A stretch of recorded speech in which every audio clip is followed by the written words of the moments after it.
This will So, work. hi guys, yeah, just mute yourself. So welcome to another installment of Exploring Consciousness with the Earth Nouveau Hub. So good to have you here. And whilst I keep letting people in, good. Today, our topic is a follow-on from what we had last time. Remember the lovely teaching, whoever was here last time, or you probably had it from the group, from the Facebook group, the meta teaching that Laura had prepared. It was all about the fetus in the womb, planning and healing and clearing. And today we're going to take it another step further. We're going to work with the I am integration.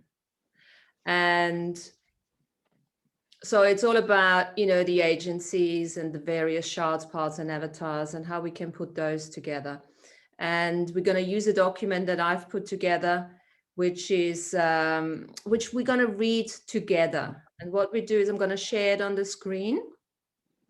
And then we're just going to start it off. Read a paragraph or two, depending on how long they are, and then and just allow the next one. And let's do it naturally. Let it naturally evolve, so that everyone we've got 19 people on. So just remind yourself to read a paragraph and then just let it go on. And then afterwards, we're just going to have a dialogue about it and see what it brings up for you guys, and we're just having a chat. Does that sound okay? Yeah, sounds good with me. Any questions whilst I'm putting on that document? Martina, is Caroline Jolie going to be having her event in about 50 minutes? Yeah, probably, yeah. Okay. I just got the notification. Yeah, I think I didn't check on the timing, but it's very close. What timing was it? I believe it's going to be just before 1 or around 1. I mean, my time, EST. Yeah. So it is now, Martina, it is now. Is it now already? Oh, that's a shame. Well, we just have to watch the replay then. Okay, guys, can you see that? Can you see the document? No. Okay, just give me a second. Share screen. What am I doing? Share. Now you can, yeah? Yeah. Okay, fabulous.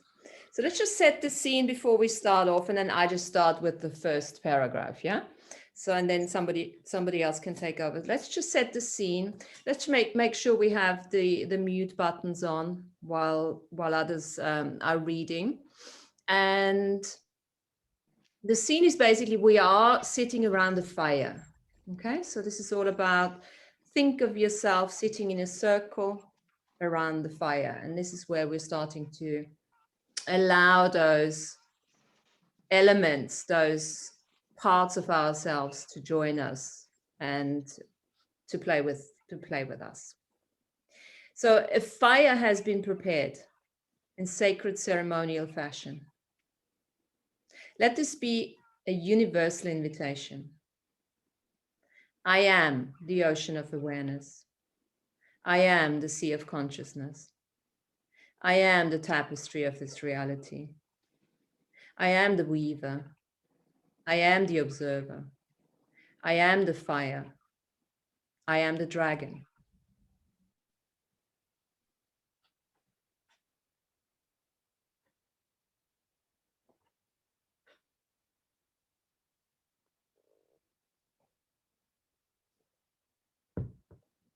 I, Mary, the I am apex present now, herewith open a spiritual court of equity for the expressed purpose of acknowledging and planning the journey to greater awareness as the I am apex present on this graduation timeline now. As part of my birthright and legacy as a celestial universal citizen, I light this fire in honor of connecting to all dragon minds through the placenta of all fetuses in connection to the earth and beyond. Somebody else, please. I am saying to the 7 past and 7 future generations that I am making an attempt to be in the first place of I ams, in the many strings of I ams, during the Great Awakening. I am asking other apex I ams in non-hierarchical order to offer the precognitive workhorse to assist me in living and breathing as a multidimensional being of this universe. As so will I return to the favor. Let us collaborate in mutual beneficial contribution in our frequencies and time streams without competing against each other. In unity consciousness, we stand before our ancestors. Teach us the truth about the dragon powers and their legacy for our 7 future generations.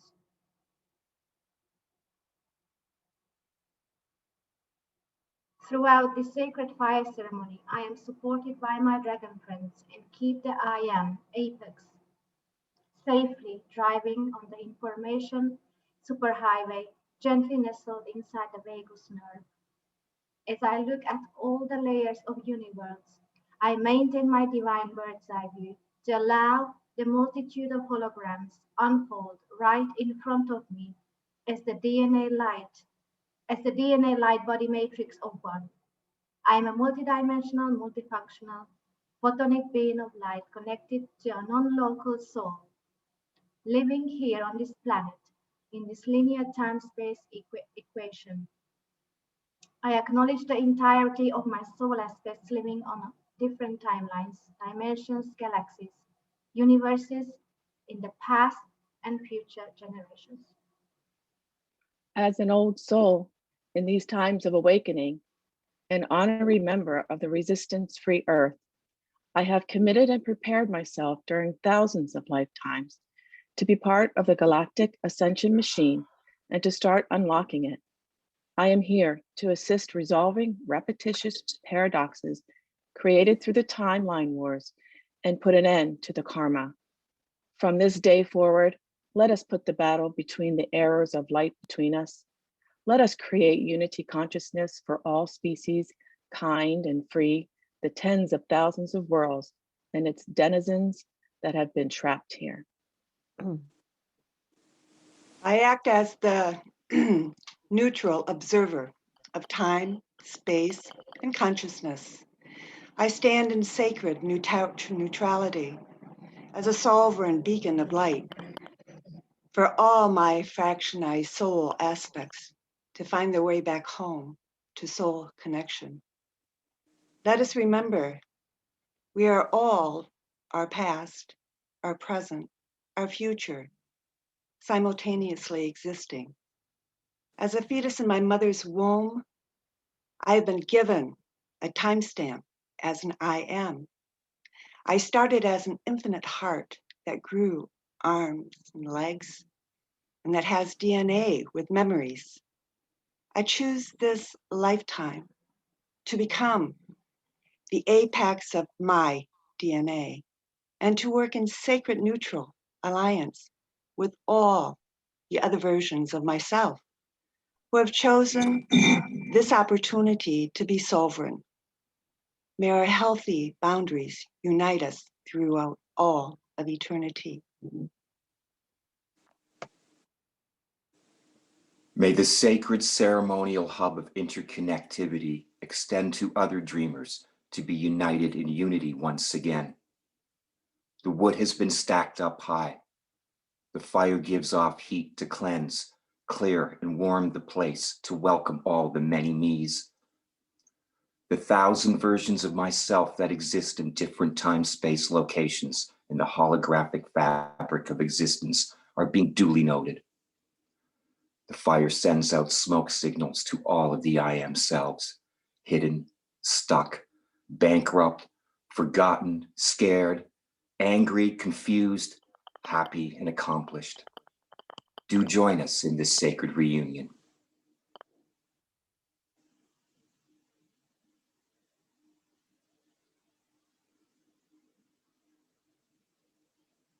I do not judge. I do not abuse. I do not step on journeys. I invite. I forgive. I love. I am grateful.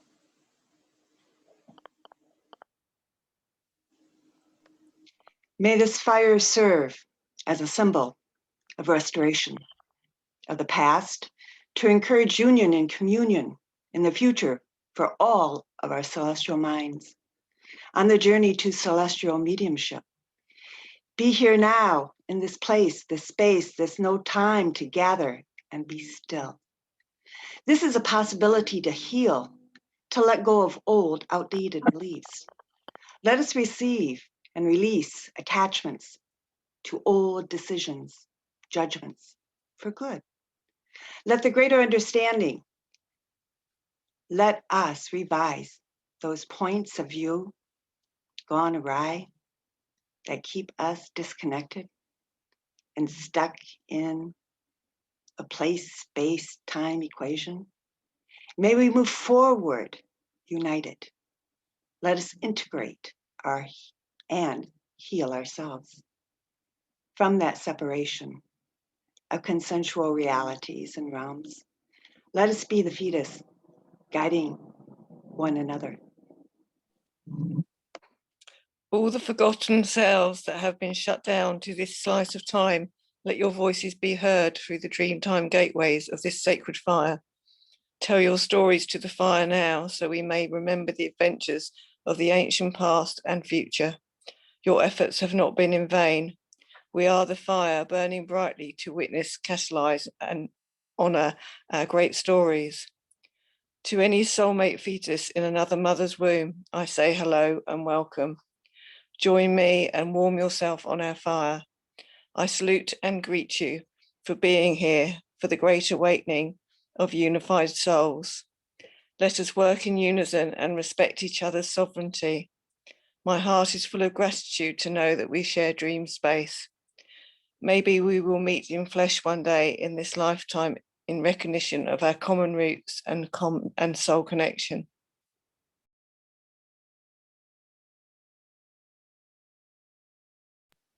Let's add more logs to the fire and smudge the pit with sage. I now speak to the multiple I am stuck in other realities, fighting this I am apex presence now. Let us cut all ancient cords of misunderstanding that keeps us looping endlessly in hierarchy and competition. I invite you to put down your weapons and to open your hearts. May the smoke of fire and sage cleanse all of our differences so that we can work together to assemble the grand puzzle of our divine soul connection. We are soul family. We are divine soul essence.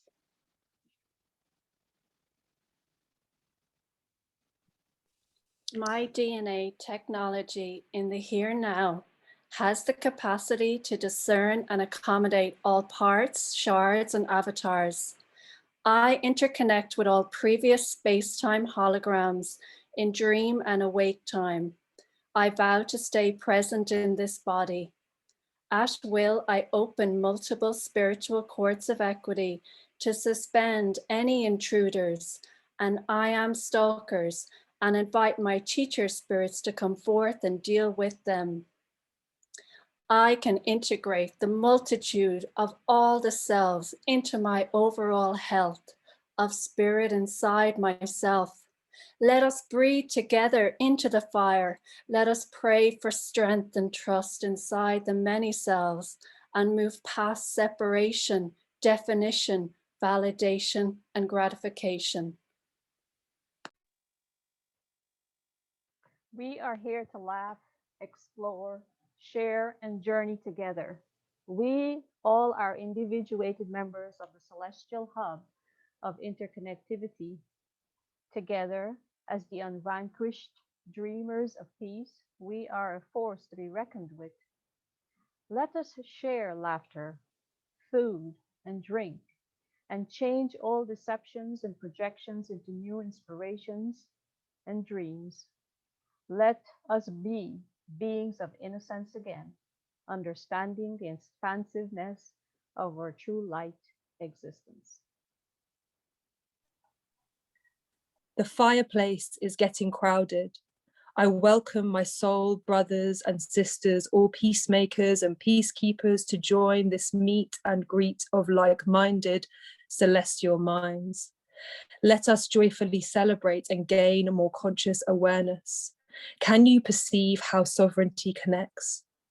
Follow the rainbow above the fire, bridging cultures, generations, and worlds, opening up new and colorful, infinite possibilities for all of us.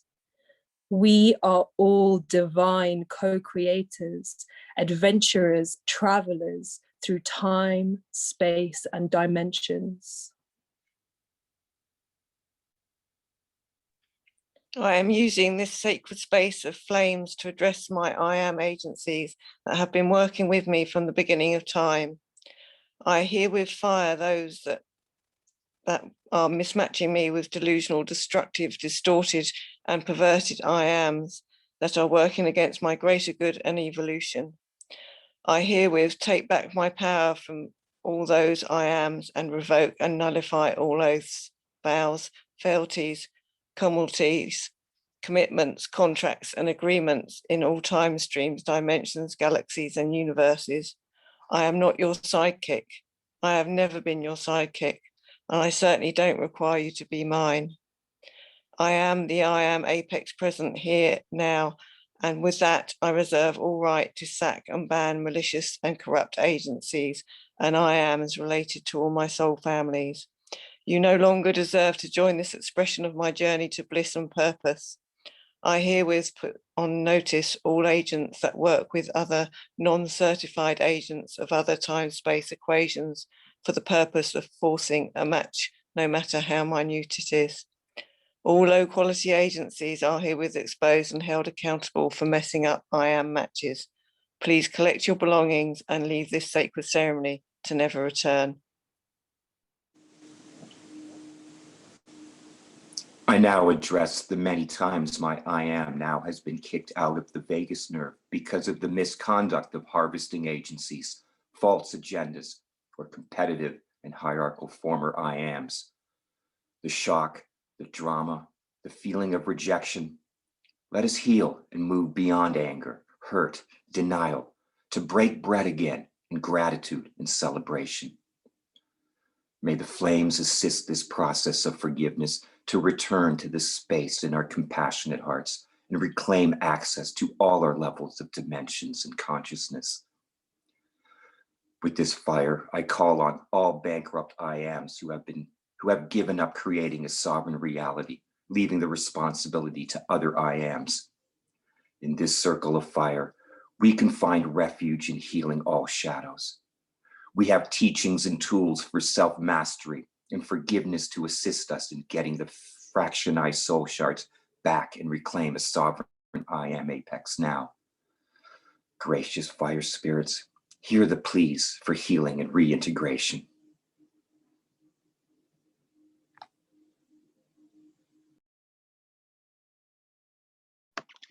I fully step into my potency and claim my ability to respond and to adapt, to direct and to guide this I am apex presence, Robin, now, here.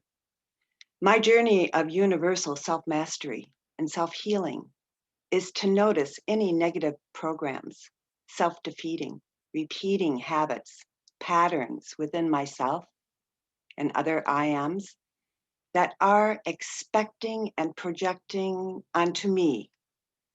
To those I say, I am the apex of this ancestral registry, and I am denying you access as an apex or the I am apex because you are not in equal co-creation, non-competition, non-hierarchical order. I hear with cut hereby, here now, cut the cords in every dimension, time stream, galaxy, universe, that, and I reduce you to zero minus infinity. Any authority given, What? Go ahead. Yes. Any authority given and leaked to any self-created programs seriously gone awry, I put the record straight and send any self-created demons back to whence they came, from to never return to this fire, this body, this reality again. I take full responsibility for my choices. I am in charge of my life planning and actualization in mutual collaboration with true and contributory I ams and agencies. I am the confident driver of my DNA vehicle, and I fully inhabit this body in a grounded and expansive fashion. To all traumatized soul shards trying to take over my I am spot in the vagus nerve, I say no, no more. The times of lack and faith and trust, where I allowed myself to be misled by false synchronicities, are over. All fake and unauthorized contracts signed on my behalf with those imposter shards and soul shard martyrs, I herewith revoke, rescind, recall, and burn to ash. I use the universal power of forgiveness to release myself from any residual images from interfering with my DNA technology. I am a being of choice. I am a being of courage. I am a being of determination. I am a being of sovereignty. I am a being of self-mastery. I am a being of self-healing.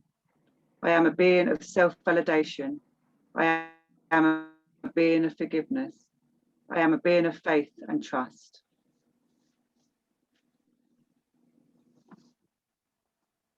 I am using my inner knowingness to only work with the creme de la creme agents and agencies to search for, collect, and integrate my fractured self.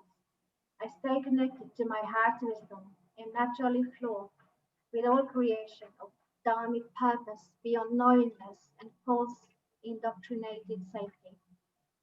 Sweet surrender is the weapon of peace. As long as domination and control exists in this narrative, I accept to deal with agencies and contracted agents of agencies of the highest values. It is my curious pleasure to make the global narrative irrelevant to my progress as a divinely living, breathing co-creator of this reality. Trusted freedom comes with practice. I use contract revocations, shamanic work, and daily spiritual hygiene to remain working with authentic and high-quality I am agencies.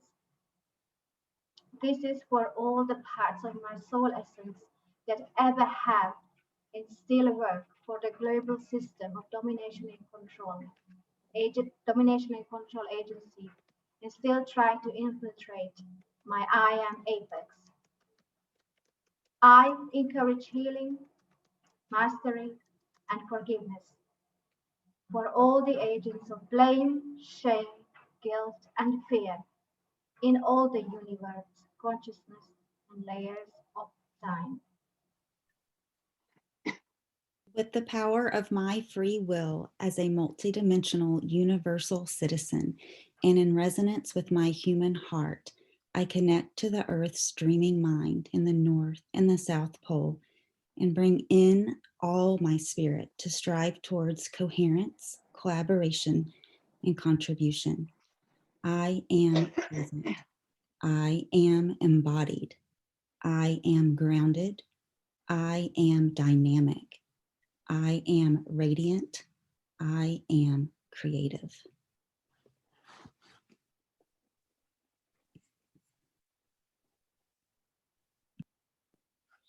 I speak to the fire and as the fire. My spiritual strategy is to choose the I am apex presence and to stay fully connected in this time-space equation. I naturally resonate and work with I am agencies of different levels of practices, cultures, and standards. I am time syncing with those agencies that can contract people, places, things, objects, synchronicities, magic, and mystery, matching my signature frequency of the healed healer, universal teacher, peacemaker, and peacekeeper of the fifth world of peace.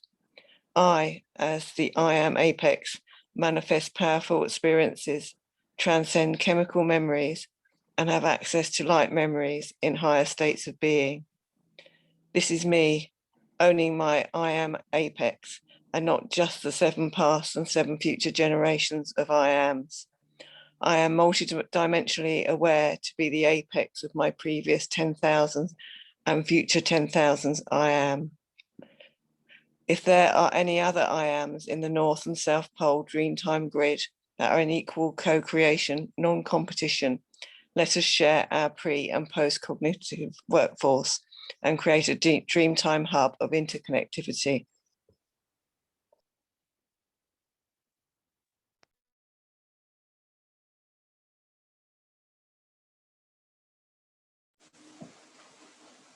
Now, before we close the sacred circle, I now call the wanderer to the fire, the vagus nerve, the mediator between my gut, heart, and brain. As I smoke the pipe of peace, signals of integration are being sent to all the locations the vagus nerve travels to.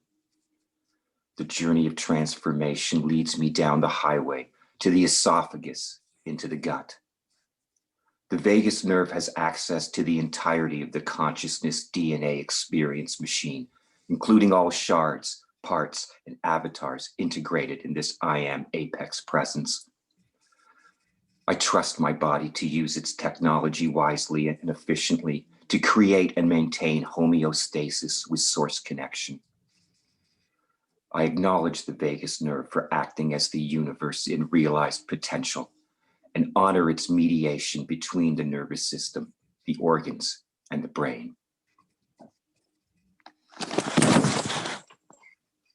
I now call forth my inner dragon to the fire to assist me in this consciousness exploration. Hold space and energy with me and train me on how to best be my multidimensional self in sacred, neutral manner without giving my power away. Together, we program and weave new dream space realities. As universal programmers, teachers, and mediators, we turn down the old clock towers. We smash the clocks of Roman numeral time and surrender back into dream time as we have come from dream time. And we will go back into dream time. I am a universal citizen of Dreamtime creation, going through the great Dreamtime awakening, and so it is. Aho. Aho. Oh. Aho. Aho. Aho. Oh. Oh,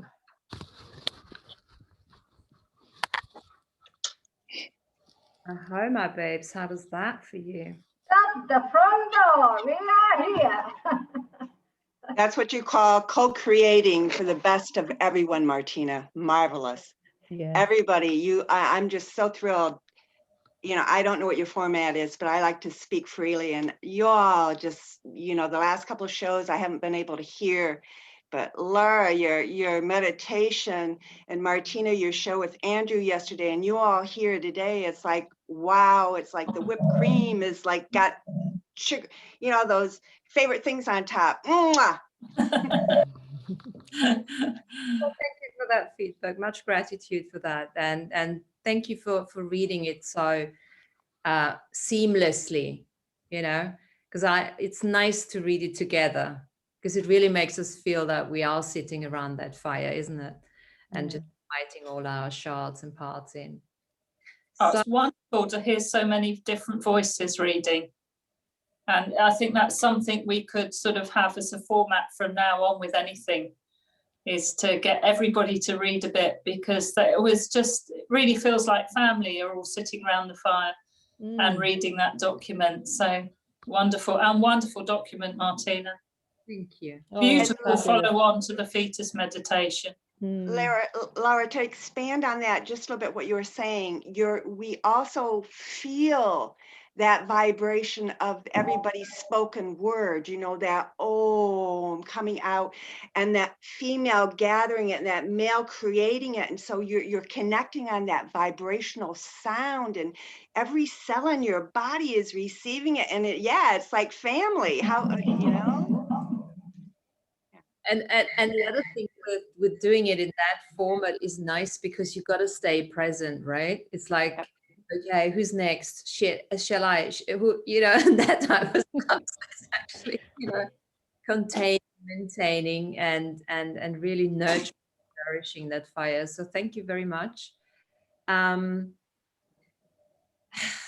It's open space, open plan now. So what has it brought up for anyone? Is there anything that's, you know, we're all familiar with that. I mean, that's one of the things that really got my blood flowing, my juices going when I did that show with Andrew, you know, because of the interesting realization how much there's actually involved when we talk about working with ourselves, with our multidimensional self, right? Yeah. Yeah. It was really interesting at one point when Andrew was talking to you and you were going to your logical mind and how you were going to go back and look at everything. And I could see you writing something like this, but I'm standing outside at that point and I keep seeing this one set of clouds. There's like 3 or 4 pieces and they keep melding, emerging, but they keep being dragons. And they're dragons on these water scooters, like going across the ocean waves back and forth. And like one way, they're going one across the ocean one way. And they're like laughing. And Martina, it was like the perfect rendition to the end of the journey that we all kind of joined you on. It was really a great show. Oh, you mean yesterday? Yeah, yesterday with Andrew. Oh yeah, okay. Yeah, you're casting and, you know, anchoring and yeah. We tried a different format, a different form of teaching. You know, there's so many ways, and of course, it was such a playful, you know, place for me, you know, to go on that journey. So I was very grateful for that. Yeah. So, but this is the interesting thing now, okay? So let me just say something here, because when you do that type of I am integration, and you really start, it's a metaphorical, obviously, representation to understand our multidimensional, you know, setup. Now, that puts you in that space of knowingness. And then you think, wow, now I'm there. Wow, I got it. Now can I trust that knowingness? And as soon as you get to that space where you can say, I trust that knowingness, the next door opens. Say, okay, so what's with this edge now? What's with this edge of unknowingness? Because when we go to the edge of that unknowingness and we go beyond that edge, we're actually gonna let go of all those shards, parts, and avatars, and all those pre-corks and post-corks. And we're just gonna fly fucking solo, you know? Now this is interesting. It's like, oh my God, now I've just got to that stage to work with those, with the hub of interconnectivity. And now you're asking me to go without them? Okay, what if you add this I forgot what would be called, this idea. You going out and you're going to go somewhere. You're going to go and see those wonderful eateries that Andrea is always making, right? So you get in the car, you start to drive, the clouds come over, the sky, the sun is moving, it's getting dark. What do, Martina? You turn your headlights on, right? As you're driving, don't the headlights keep getting a little bit further as you move further? So that's the whole thing about self-discovery and self-realization. It's every time you grab a piece, it goes a little bit further to keep you moving. Absolutely. You know? Yeah. Absolutely. And also the whole concept really of living outside your comfort zone. And then living outside your comfort zone again. So you get to the outside your comfort zone, you just start getting it all together, start dealing with the other I ams and so on. And you actually make a choice to live outside your comfort zone. Yeah. To do it all again, because that is part of the evolution of the soul, isn't it? Absolutely. And then what comes in addition to that is that realization that the further you are going along, and it's not a linear path, we know that, but the further you are along on that path of remembering and awakening, the easier and simpler it actually gets. Because once you get over yourself, this comfort zone, it truly is a visualization, a story that you make up.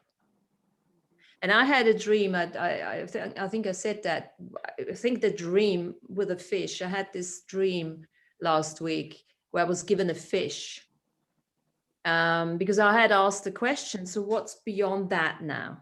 Because I always ask, so what can I add to my life? What's beyond that? And I was given a fish in my dream. And I always have to laugh, when I see those fishing people and they fish and they pull the fish out, and then, it's like, oh, fantastic, take a picture and throw it back again. I'm like, what are you doing? Why are you fishing and then throw it back again? Enjoying the fishing itself, the journey and all of that. Now, me having been given that fish was the invitation, like, it's okay, fish, throw it back. Next, even if it's the same fish, you don't have to do anything with it, right? Just throw it back again. So that is that teaching of repetition leading to illumination, because every time you fish, every time you do it, something else. This is when the mystery and the mystical starts to come out. So the mystery and the mystical is a result of the simplicity, the repetition, the enthusiastic and joyful repetition of just being and doing almost the same thing, which is never the same, because we are never the same, right? Great. So I don't want to talk too much.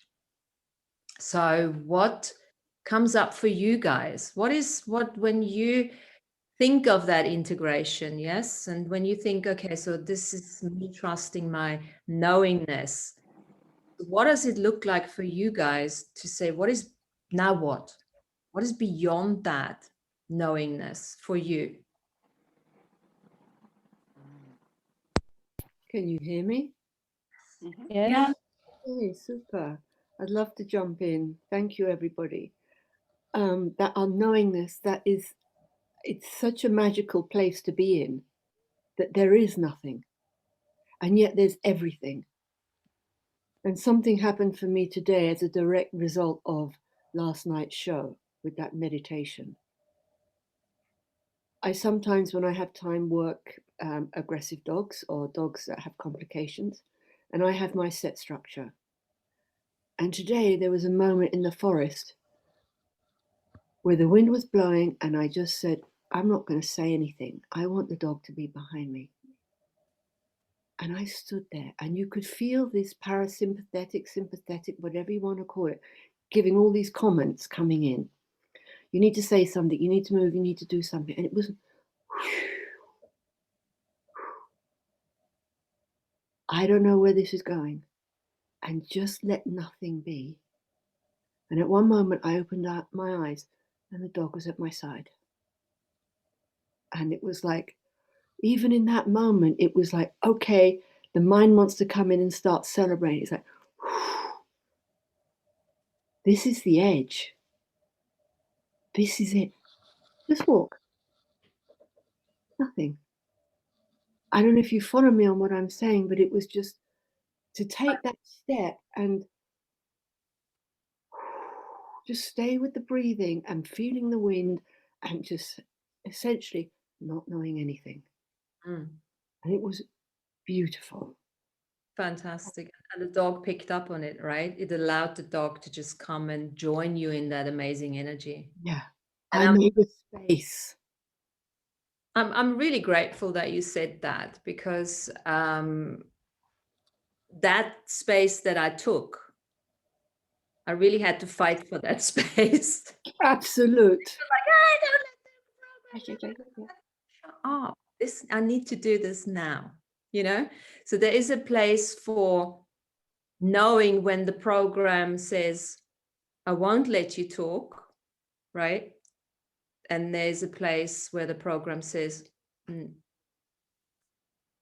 or where you say, the heart, whatever you want to, you know, wherever it comes from with the tongue connection, says, not, it's okay, just allow that space. And it very much depends. I mean, for me, it was significant too, because from a teacher perspective, I don't allow a lot of space, you know? It's like, okay, I have to teach, So it was important for me. So for anyone out there here who is in the same sort of category at times, where we're just overdoing it, instead of just allowing the space to be the space. It's good at times to just take that pause. And then you do the opposite again, because you can choose, you know, you're multidimensional, right? You can choose whatever is required at the time. So not everything is a program. You got to know when it's a program. You got to know when it's your intuition and what is required at the time. So thanks for acknowledging that. And also, Shobha, how do you say your name? Shobha. Shobha. It's interesting because you said not knowing anything. And I totally get the context in which you said it. And on another level, you were totally full of wisdom and knowingness throughout your body. That was the knowingness when you were saying not knowing anything, that was just the mind being still, wasn't it? Because your very actions, your very beingness contained all your ancient wisdom that was able to do what you were doing and be how you were being without the control of the mind, or it was heart-mind connection. Also, I'd have to say what happened was watching Martina yesterday, and I salute you for being really put on the spotlight with what happened. And I think that was watching you do this without a prepared script or anything, and just taking the challenge and going into that space. And that was something that relayed directly back onto this being today. Because I thought, man, if she can do this sitting on camera and all of this stuff, I can do it in the forest. Well done. Yeah. Sort of. Fantastic. Who else? That's really a very cool example for, you know, allowing you to step into your unknowingness. What does anyone else want to share something along those lines? What does it mean to you to step into that space of unknowingness? Because it's all related, really. Or we can still work on the trusting of your knowingness. Yeah. But can you perceive the difference in energies? Because working on the trusting of your knowingness is very much the way this document is written. It's very commanding. It's very claiming. It's very like delete, we're getting together. Yeah, that. It's the cleansing, the clearing. It's that type of energy. Whereas when you step into and this is what, when you step into the unknowingness, you've got to change your energy. Because it's no longer commanding. You've got to go in there with the space of curiosity, from a place of wonderment that almost, you know, shows you that energy of magic and mystery. But it's a different energy, those two, at least for me. And both are equally important and potent when applied, depending on what you want to do. It's the unlimited point of view, isn't it? Exactly. In there, the allowance, the receiving. And it goes so much, like you said, Shobha, and also like Laura, you know, it goes so much beyond the words. It goes even beyond the five senses. It's really, you can really start playing with that energetic flow, that receiving in the unlimited point of view. And of course, that includes, you know, the bastard I ams too. Okay, cool. You're there, and you can just back off, step away for a little bit. You can hang around until you can't, because that's the sovereignty as the I am apex that we have to, we don't have to, but we can choose, right? Mhm. I think, you know, stepping into the unknownness, Martina, you said, what does it mean? And, you know, like when I first found Andrew in 2017, you know, I was at the point where my whole life had crumbled. And so one of the guiding lights for me is that you never know what's going to happen from minute to minute, to day. And, you know, just life till now has continually reinforced that to me. Granted, you can either go along with it willingly or you can fight it, you know, and we do both. But what has really formalized itself a little more clearly is when I get to that unknowingness, it's knowing that you have no idea of what you're perceiving, what you're seeing, what it is, and then try to stay in that neutral point of just observing. If you're being shown it, you just watch it. If you're feeling it, just feel it. But to just, when it starts happening, because it's unfamiliar, just stay as the observer. And if anything comes up, say, no, I'm sacred and whole within myself. You know, all that's needed is here. But that's kind of what it is for me. You know, you're constantly on that verge of, you know, which way, and reminding yourself of how you're going to be open to it. Yeah. Now, from a, just said that it's a space, from an energetic perspective, it's a space of expansion. Mm-hmm. Like when we went through the, when I took you through the letting go of all the emotions and the decisions and the judgments until you get, you even take your skin suit off, right? Mm-hmm. And you're in that space of, there's just pure light and sound. And you're dropping everything.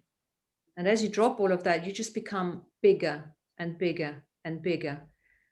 And that is that place where true receiving is possible, because it doesn't matter any projections, any expectations. It doesn't matter, because you become almost infinite again. And when you can experience that through a very simple, because it was a very simple exploration to letting go and putting everything in these boxes. Once you know what it feels like, it's easy to step back into it, right? You just have to remind yourself. And then, of course, the other thing that comes up as you're talking, Robin, is we create our reality, right? So as we then start creating, because this is the space of, it's almost like there's nothing happening, right? There's this knowingness, and what do I do with this now, right? There's no polarity, there's no duality, there is no judgment. So how do I create from here, right?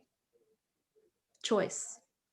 Once we have integrated our I ams and all the shard parts and all that, what we've done today, then it comes down to choice. And then it comes down to allowing yourself. That's when then comes down to, yes, allow yourself to talk. Allow yourself to let it out. It's almost like I woke up this morning, and as a reminder of yesterday, I heard the birds, you know, I've got amazing birds chirping away in the morning. And I thought, I need to start translating what they're saying. I need to practice translating what they're saying. So that's my next little challenge. Talking bird.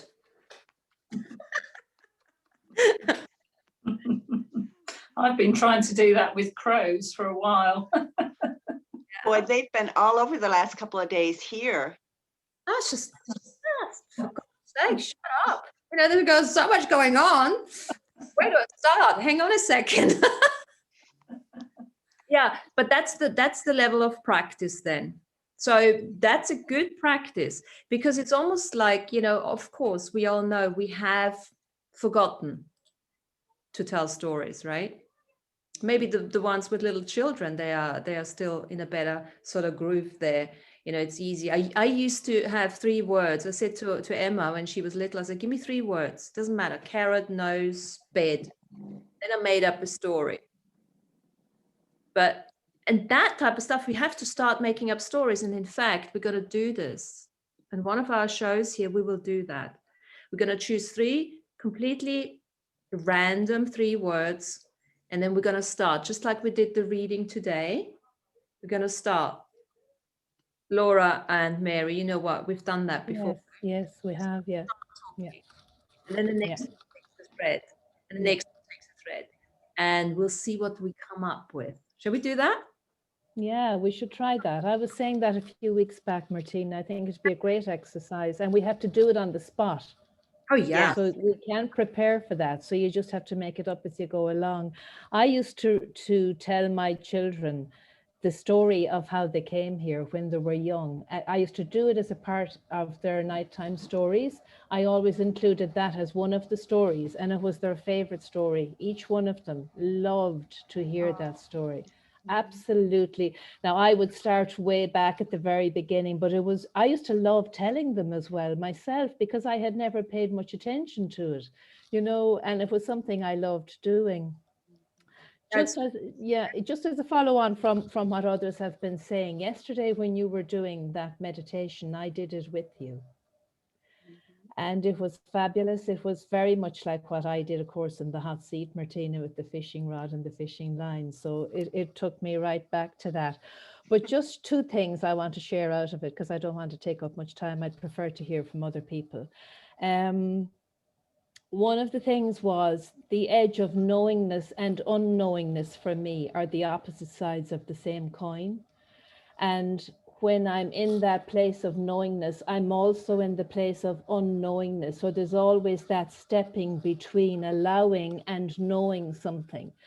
Like I can operate out of both, if that makes any sense. But there comes a time where I find myself in the other place too, at the same time.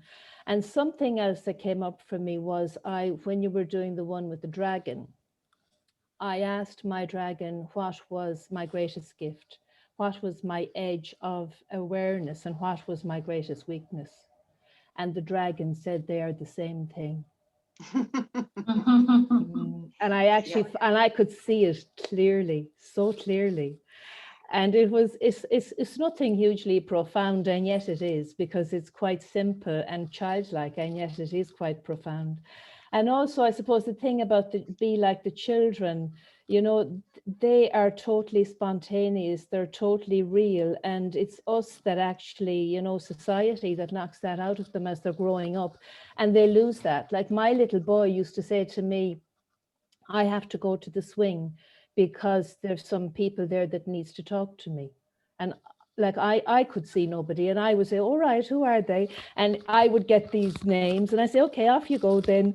But you know, when he went to school, all of that was gone, because you couldn't do that at school, because, you know, so it's just the society that we live in, and the child has that potency and that realism that is not judged by them at all. It's just so real and so potent that they just share that with us. So I just wanted to share those few bits with you, and somebody else can take over now, because I don't want to keep talking either. Thank you, Robin.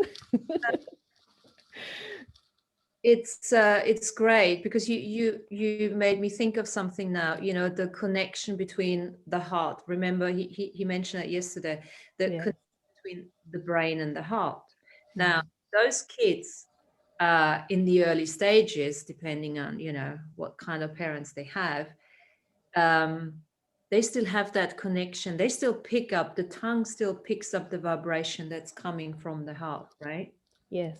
When you grow up in an environment where you're continuously being told that you're talking nonsense, you have no idea what you're talking about, you know, blah, blah, blah, that. Then there is this disconnect.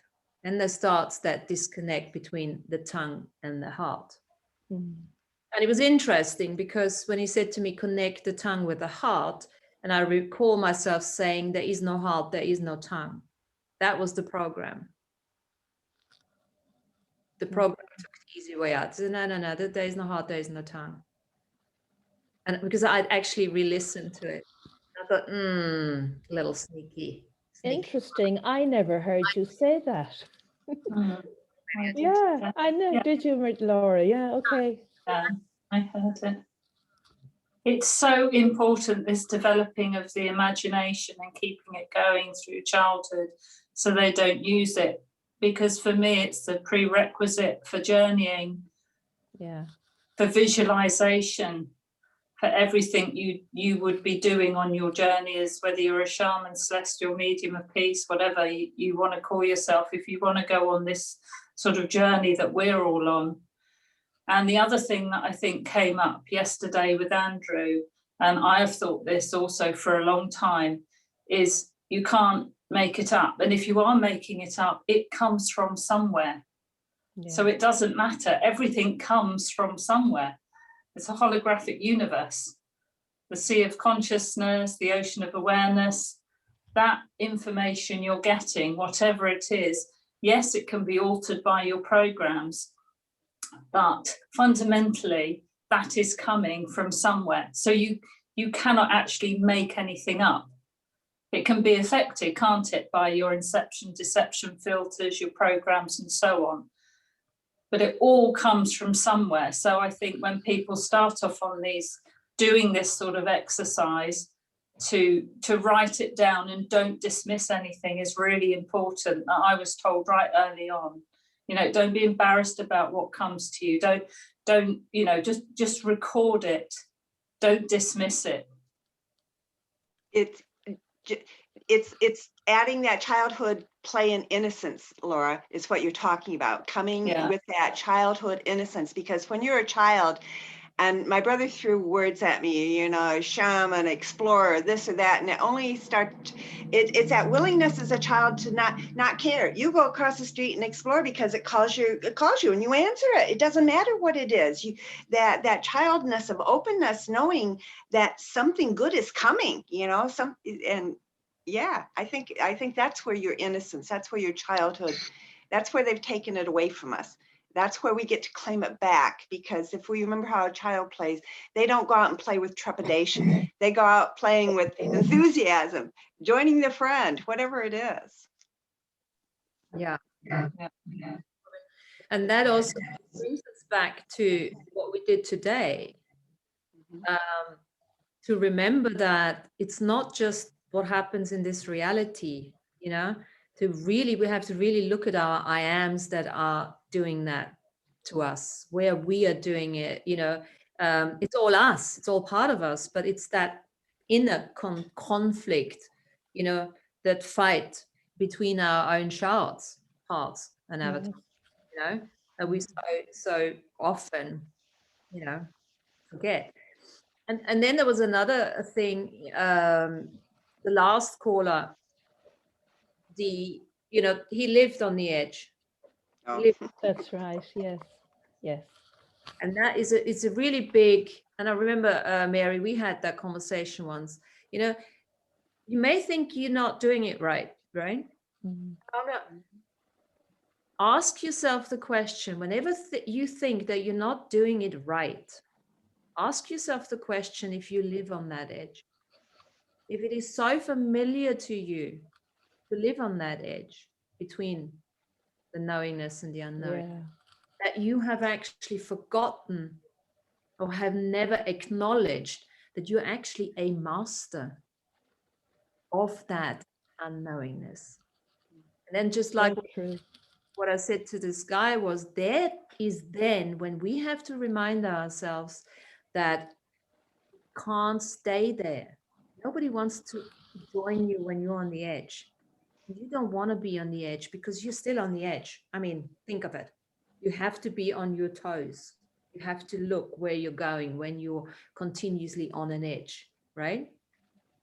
So, and that's where then we have to really remind ourselves that grounding, that taking yourself back from that edge, and that allowing everything to just come through you. This is where the creation bit becomes important then, because that visualization that you may or may not make up will create. And how many times have you done a visualization out of the blue, and it started creating the next step? It does. This is how we're going to create in the new bubbles of realities, because we are dreamtime beings. We're going to start creating on that level, right? It's almost like we have to start thinking, as we're coming out of that polarity, out of the electromagnetic creation, which will always be there as long as we're here in this 3D reality, 4D, whatever. But this is where we can obviously go from this place into the other place. Electromagnetic into chemical, chemical into light, you know, and changing state continuously. So what does that bring up for you guys? Can I read Casey's comment? She says, yes, sometimes we have to focus on bringing the edge back, like when the line was cast back to the pier. That process has become so important to me. She had another one earlier that I just didn't get a chance to read, but that sort of ties in with what you're saying, and it certainly makes an awful lot of sense of what I was saying earlier about walking the two paths of knowingness and unknowingness. You know, when you say walking on that edge, that's what I was trying to say, actually. You've just said it beautifully. Thank you. Yeah. And there is, again, it's just a choice. Yeah. Yes. And every choice creates until you start judging it as good or as bad. Judgment is going to be, non-judgment is going to be the key for the next level of exploration. As soon as you go into polarity, you know, it's going to take you out of choice, and choice is the tool.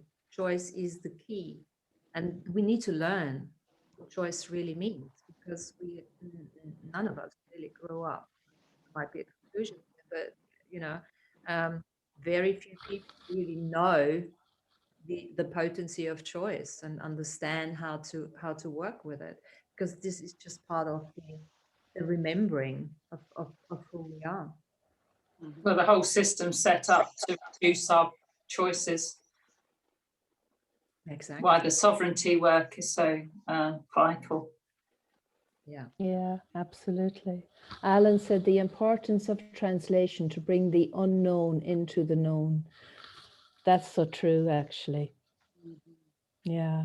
When you think about that, you know, that's how you make the unknown known, in the way that you can translate it, the way that you can transcribe it in whatever form. Yeah. Be that now through art that you're using, anything that you're creating with your hands, but language, of course. Yeah. All of that. So going back to the I am integration that we've done today, what that let's say this is the place where we are actually learning to trust our knowingness. It's a different kind of conversation almost. What have we got there? What is there that stops you from trusting your knowingness?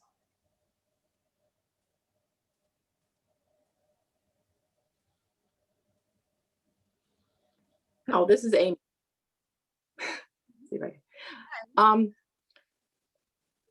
What stops me from trusting my knowingness? So during the second, I listened to your program yesterday or this morning, and I didn't trust my visual that I had when we were going through the second one with the dragon, because I judged it as this is what I saw. All I saw was like dust mites and amoebas.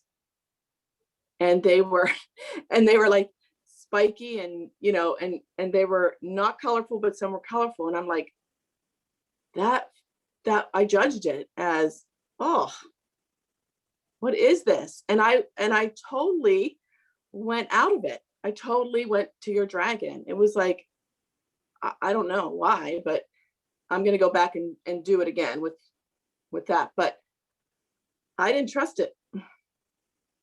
I didn't trust it. So, yeah. It's good. It's a good acknowledgement, because I'm thinking now, why the hell did I not see the dust particles and the amoebas? Like, shit, of course they were there. Why didn't I mention them, right? Because I saw them, if that helps, Amy. Did you really? Yeah, I just when you say it now, I'm like, why didn't I mention that? Of course they were there. But you see, this is what we, you know. Yeah. Wow, that yeah. And you know what? Is that really a trust issue? Because we use trust quite well. Okay, so yeah, trust. It felt like I judged it right away as, well, that's not really great to see, but I didn't see the beauty in it. Yeah. So let's just say for one moment, let's not define it as a trust issue, because that's heavy, right? Let's just say, oh shit, I need to do probably a couple more of those visualization journeys so that I can actually allow myself to acknowledge what I'm seeing, right? Yeah, I agree. So it's everything is a definition. So when you choose to not judge yourself for it and just look at it from a different perspective and say, oh, actually, you know what? I need a couple more of those. I need to practice that a bit more. That's no issue. You just need to practice that a bit more. That's action step. Great. That's certainly, I came away with that saying, okay, well, I'm definitely going to practice that more. What if that has nothing to do with testing? You know what I mean? Yeah, because when he said something about storytelling, I'm like, I definitely need to do this, because I am not comfortable telling my story, even to myself. It sounds boring. So there's a judgment there, but yeah, and what if I get the same. I don't tell my story. I got a huge story. I hardly talk about my story. I find it boring too, which is it's just a choice I'm making at the moment. Maybe I'll change that at some stage. But that's not, when you talk about your story, that's not just the story of your past, it's the story that you have in your head. I mean, you've got an amazing imagination. You've demonstrated that many, many times on this show. You just have to keep on practicing until you start getting that. It's practice. I don't even want to call it trust. I don't want to call it confidence, because these are just those words, you know. Trust that you need to practice more. Can you do that? Can you? Yeah. I trust that I need to practice more. Cool. How about if we allow ourselves to come through more fully? Yeah. You know, allow yourself to be, like, you know, if you're doing my artwork or the writing or the music, whatever, you're doing that, and you know, sometimes you have no idea of what's coming or what wants to be presented or whatever, and you just have to say, okay, fine, I'm willing just to let it be, let it happen, you know. And unless something rings in me, watch out, you know, warning bells, you just allow it, and you're getting to experience parts of yourself that have been cut off. You know, you're getting to know yourself again, you know. One way that I got great joy out of telling my story, I know that, you know, traditionally you tell your story to the fire, which is fine. But one way I did it, and it was over probably quite a few weeks. I mean, there's a lot of life story to tell, isn't there, for all of us, however old we are. is to talk to the fetus in the womb, going back to that again. But in my bath every week or every few nights, I'd do a section of my life from the fetus. So my fetus in the womb knew where I'd got to, what my victories were, what my disappointments were, and so on. So the fetus was aware of, where I was at that moment. And that I did find that to be a great healing. Because eventually, I think on the road to self-healing, we do all have to do that story to the self in whatever form you want to do it. It's important to have those words spoken out loud, and particularly so you can acknowledge your victories. And it's using the hindsight, isn't it, that we've been taught to use?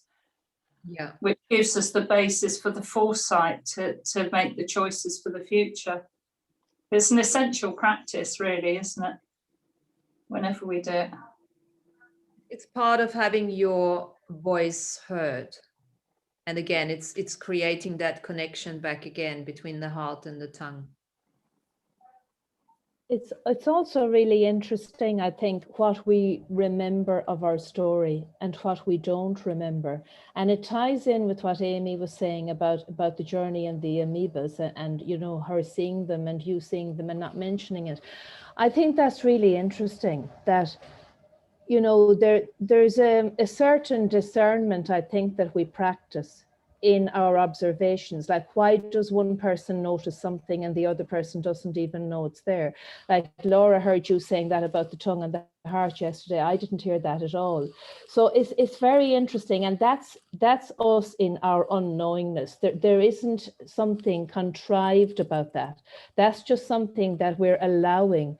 And I think, in relation to our own stories, it's just so interesting if you ever hear siblings talk about your youth.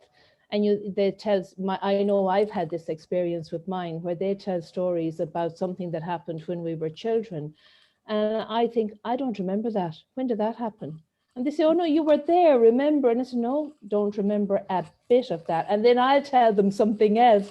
And they're saying, well, we don't remember that, So it's just so interesting, that aspect of it. We think we remember everything, but we don't. And we also don't notice everything either that's in the reality at any given time. There's things that I will notice that somebody else won't, and vice versa. And I just find that interesting. I don't have any conclusion around it. It's just so interesting, and maybe it's what makes us so unique. And it's not right or wrong, And it proves that point of that includes everything and judges nothing. Yes. Right? Because we all have interesting points of view, right? The old axis, And if you can really step into that space and make everything, every thought, every feeling, every conclusion, every decision, judgment into an interesting point of view, like, again, I'm mentioning access here, access consciousness, it's one of the tools, your life is going to change. Yes. Yeah. And also, I think, too, if we go back to that place a few times, and I remember this with my hot seat, where I went, remember that with the fishing rod, and I would have to go back. I would say, no, there's nothing there. I can't see anything, and keep going back. It's amazing what you can actually fish up out of the water. Yes. That was there all along. Yeah. Allow yourself to see, to look. Yes. Yes. Absolutely. Can I say something? You got a question, or do you want to say Speak something? up. Yeah. Okay. So when Martina, you said that you talked about that to receive, and when I was little, as I was growing up, because of my awareness and what I had to say, people always tried to shut me down. They didn't want to receive it because I had the knowledge, and even now, whenever I surpass teachers, or not surpass, in their mind surpass, not my mind. They try to shut me down or put me down or make faces or whatever. But what happened this week, I'm not going to share it with you, but today was just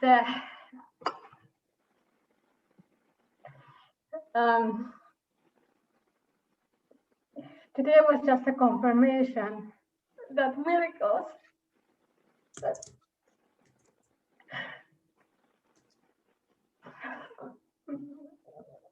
they do happen.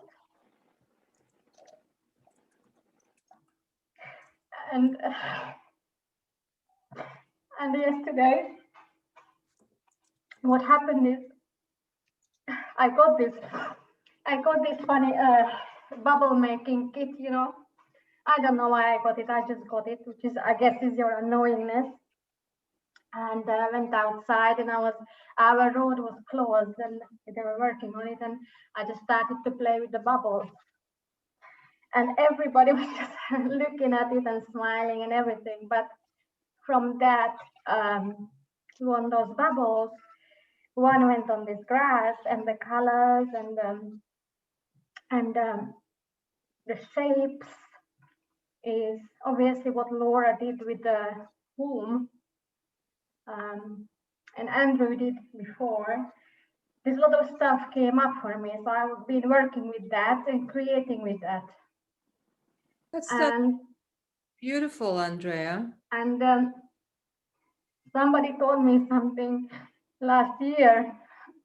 She said, it's impossible. And today,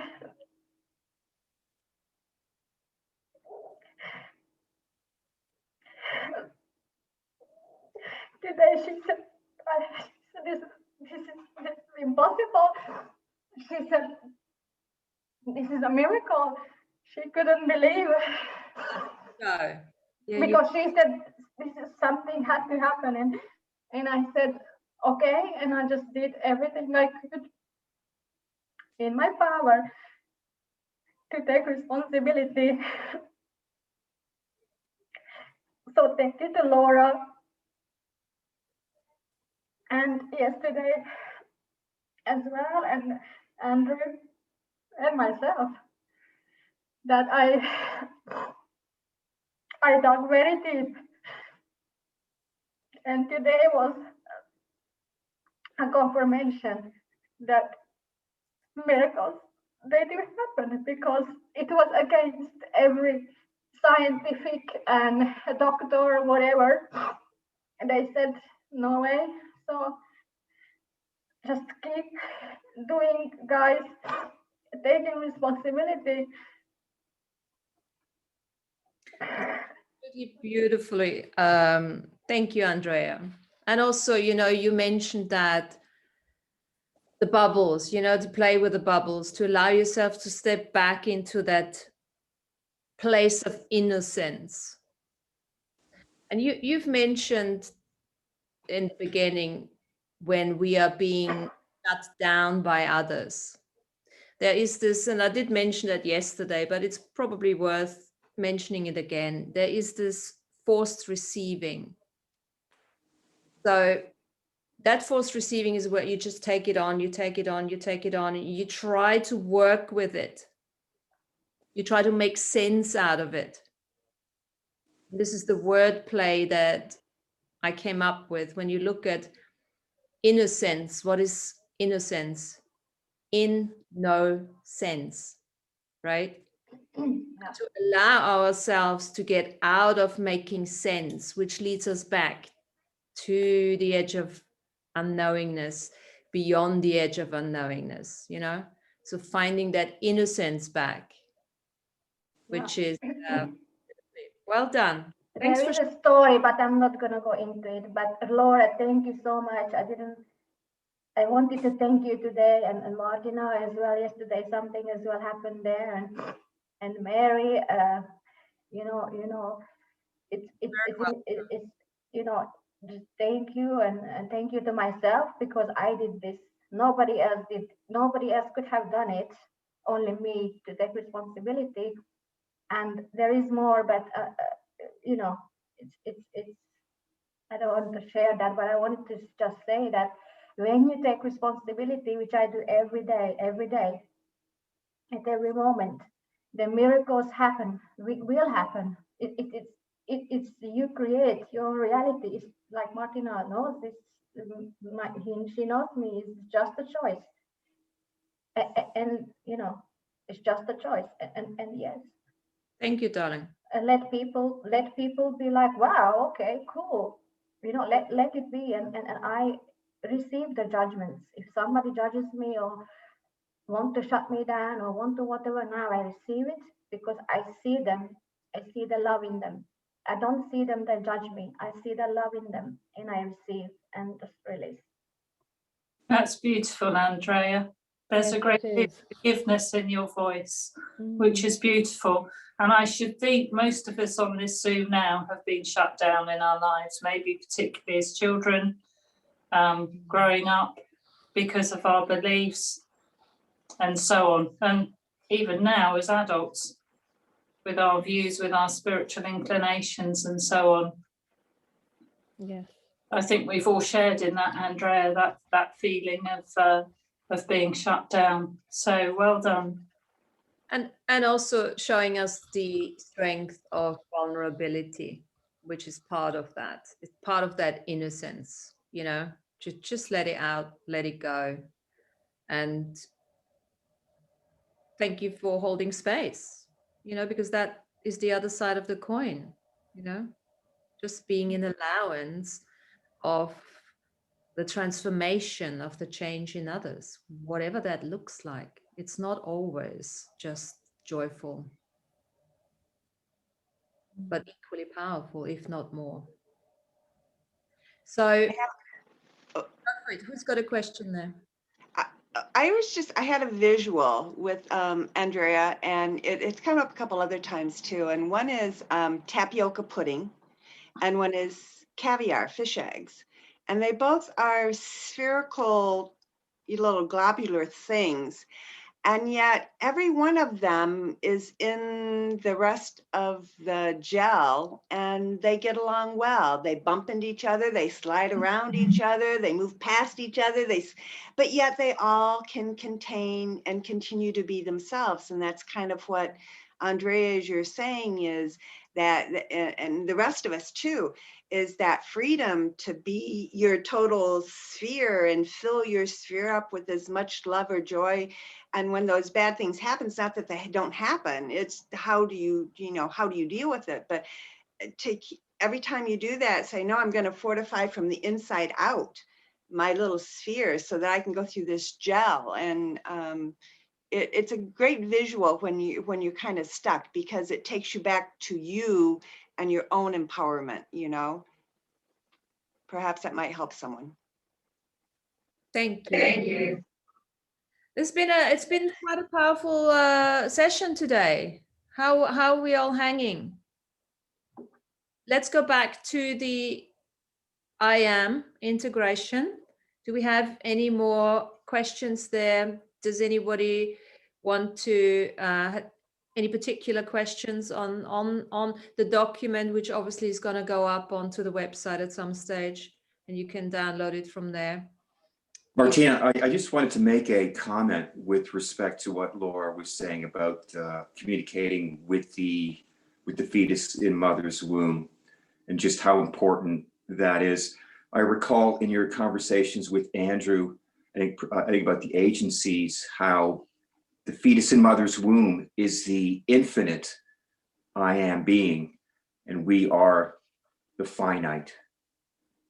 And oftentimes, when the I am fetus does not get the foundational core correct, things do suffer, and we don't end up becoming part of that infinite. There's that separation. And if we can get that conversation going to let the I am know that everything is perfect, everything has worked out fine, and you can honor that infinite within you. You can create that union and communion so that there is no heartache or dejection that things did not go right. And once when you make that connection, you create that 0 point within every other finite point within your life. So anything that is a trauma can be healed within that station. And Alan, you know, like you were saying the other day, Andrew, it would take us back, I'm going to say to our very first mother, whoever our very first mother was, and go to her womb. And she has all the eggs of all your mothers and grandmothers and your whole lineage to you. And so when you're doing that in the fetus, you can even take yourself there at that point that you're starting to come in that very first time as the I am presence. So you still have your foot in the other reality, and then joining Earth Mother's reality. And, you know, you kind of bless all of her eggs. You're there, you know, generations ago. And with each one, then you bless each one of those generations, which is you multi-times in between time. And then Martina, with yours and reeling it back to us, you bring that back in. Think of all the multidimensional healing that you can zap into your own beingness. And therefore, you know, domino out to all the rest too. Hey, Beautiful, Robin. That's beautiful. I've got something I did when my mum was very elderly and quite bedridden. She was actually sleeping in the room that I was born in still. So she was lying on the bed, and she couldn't move very well. And I took some photos that I had of my grandmother and my great-grandmother. And then because I'd done my family tree, I traced it back about 7 generations. So it was quite an impromptu thing, but I lay my head on her lap as she sat on the bed. So I was actually laying my head on the exact spot where I was born, which was quite a phenomenal connection. And then I did a prayer for my mum, and as you say, Robin, for all the grandmothers of that lineage, of the grandmother lineage. And I'd collected some belongings of theirs as well. And we had all that on the bed with us. And my mother, she was about 89 then, and she absolutely loved it. And she cried, and she said afterwards, that was the happiest moment of the whole of her life, which was quite a lovely, lovely healing. So, and it was a great healing for me. And I thought I'd share that, because if any of you do have mums who are still around and you've done some ancestry and you can look at who the grandmother's line is, it might be quite a lovely thing to do for them. It's beautiful to bring in the whole grandmother line, the grandmother connection. Thank you. I just wanted to share that with you because it seemed perfect on the back of what Robin was saying. And just a real quick one. And we're connected to all those grandmothers, Martina, Laura, Mary, all of you in there, and Alan, and, you know, they're our base for getting here. And we may have come back in and out of that line or another line, but wow, they stand shoulder to shoulder. Think about it, all the dimensions that you can't see, and they're stacked all around you, making it possible for you to be here now to represent them. Absolutely. Whereas Andrea said, it becomes a responsibility. You know, they have given birth to us and so on, so that we can do this great work now. It's all from the fetus in the womb planning, isn't it? From the first birth of all eternal births. That's why it's so beautiful to actually be able to manifest it and do it and acknowledge it. We stand on the shoulders of our ancestors. Yeah, so knowing that whatever healing you're doing here now, you're doing it generations backwards and into the future. And then, of course, you're doing it to yourself again, because you are the ancestors of the past and you are the ancestors of the Yeah. And we are the grandmothers. Yes. And the mothers and the daughters and the ones yet to be born. Yes, we are the best of the best of yes. the 25 million. Martina, you mentioned about the birds. You know me, that I go walking all the time. It's like my office, and I do that. I talk to the birds and the trees and whatever is in the woods. And I have written a poem. I don't have it in hand now. I don't want to like read it now, but we were sitting and I said to my friend, "Don't move." And she was like, "What?" I said, "Don't, whatever you do, don't move." And I took this picture, and it was a robin. So when I look at it, I always remember Robin, you Robin, but it was about somebody else. But this Robin was telling me this story. And the story is, the title of the poem is called Excelsior. Excelsior.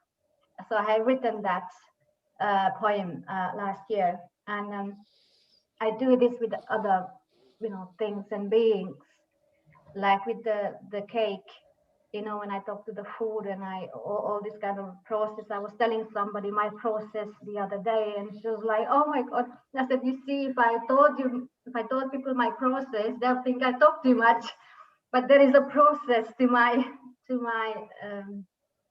creations." This is what I was going to say, it's a process. That bird, that lovely robin. Sorry? I do remember that lovely robin picture. I haven't actually, there is one I released, but this particular one I haven't. Oh, right, okay. This particular one, she hasn't gone out yet because it's part of, you will see it, you don't worry, you will see everything. You will be like, "Are you crazy?" Of course. Okay, my lovelies, shall we leave it on that note? How are we doing? Sounds like a good note to everybody's upbeat. It's this, yeah. It was really lovely. I really enjoyed this chat, Martina, and this show. Really beautiful. Me There too. was a lovely energy, and everybody was so involved. And thank you to everybody for doing. Thank for being you. part of it. Yeah. Thank you for all the sharing. And oh yes, so sorry guys. Linda, thank you so much for your creation. Remember, I posted about it. Thank you. Oh, that's incredible. Thank you. I mean, really, it's just, thank you. Beautiful. Thank you, Andrea. Thank you. Thank you, Sorry, Martin. I See you, Linda. No, we need to let Bye. everybody know about next week. Okay. We need to let everybody know about next week. Oh yes. Next week, we're not on till 2 hours later.